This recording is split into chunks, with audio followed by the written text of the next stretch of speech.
You know, I was asked to cut a bunch of slices of wood, commonly referred to as cookies in the lumber industry. And the purpose of these slices were for the table arrangements for a wedding.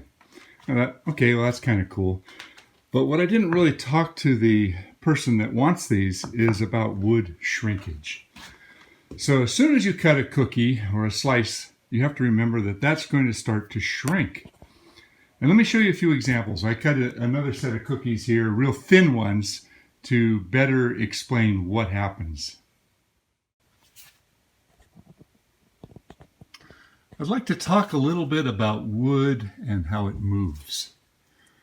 I don't know how well you can see that, but this is a small slice of redwood that I took off, and I cut it to about 1/8 of an inch. And it's still very wet, and as you can see very closely, there's a crack developing through the center, also called the pith, and out on the edges. Now I can feel that it's still moist. You can almost see through this. It's absolutely incredible. But if you pay attention to the way the wood is a bunch of circles, and imagine this round area shrinking. As it dries out, everything shrinks. So the wood has no place to go but to push itself apart, and thus creates the cracks. And at the same time, I also wanted to talk about how grain in wood causes the wood to crack or fall apart, or in this case with a burl, which has a very, very irregular grain. If you look very closely, there's very tiny little cracks here, but it's not the same as a group of cylinders. Each of these cylinders on here, as they shrink, is going to force this thing to pop apart. So what do I do about this? Well, in this case, I think what I'm going to do is I'm going to put all these in big plastic bags with water in there and tell her to keep them wet until right before she has the presentation or the wedding.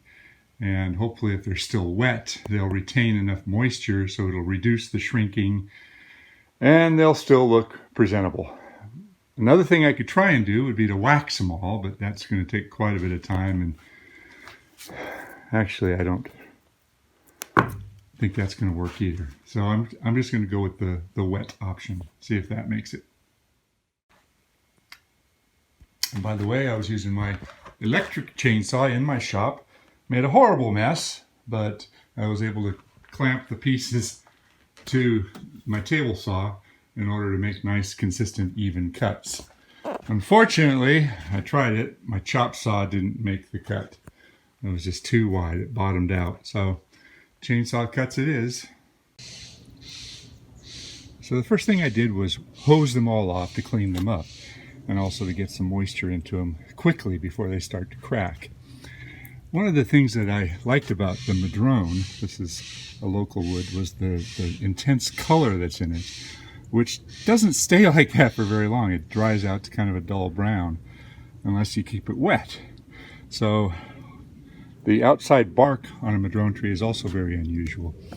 Further down the trunk, it ends up looking more like this, but the newer, fresher wood in a lot of areas has an exfoliating bark that changes colors. Here's another piece that's a little bit thicker. It's about 1/4 of an inch off the same round, and once again you can see it's starting to crack. It hasn't hit the edges yet. And finally, I've got another piece over here that I've kept more moist in a vise. I don't even know how this one has evolved. I'm guessing it's cracking as well. Oh yeah, look at that. It's going to crack all the way through, all the way up to there. This one's also about 1/8 of an inch thick. So I've got 3 pieces of wood. Now, when it comes to dealing with wood, let's say you want to, let's say you're a wood turner and you need a big chunk of wood, say about that much of it, and you wanted to make a big bowl out of that chunk of the wood. So ideally, the best thing that you can do is when you get a solid piece of wood, before it has a chance to shrink even a little bit, you cut it in such a way that you're going to reduce the shrinkage. So for instance, if I was to cut this log all the way around here, instead of it exploding out that way, it would shrink upon itself. and this line up here would become a little bit of a U. Now there might still be some cracking. If you're going to make a bowl out of that, you want to reduce the pressure on it as much as possible. And if you hollow it out, then you get a lot less pressure on the shrinkage, and it dries out in certain areas. And if you're really lucky and don't have any problems with it, it's going to ultimately dry without cracking. But it's still going to move. So then you can rechuck it back onto the lathe and turn it in such a way where this out of round piece, if you've cut it thick enough, you can thin it all the way down to make it an ultimate round, and then the wood will be stabilized. Now there's a lot of lessons that you can learn from looking at the growth rings of a piece of wood, and if you pay really close attention, you could see how if you were to cut lumber out of it, you could minimize the expansion and contraction aspects of it by allowing the grain to grow with the wood. So what I'm talking about here is quarter sawn. Okay, let's pretend that this is a big log and you're trying to read the log to figure out how to get the best grain.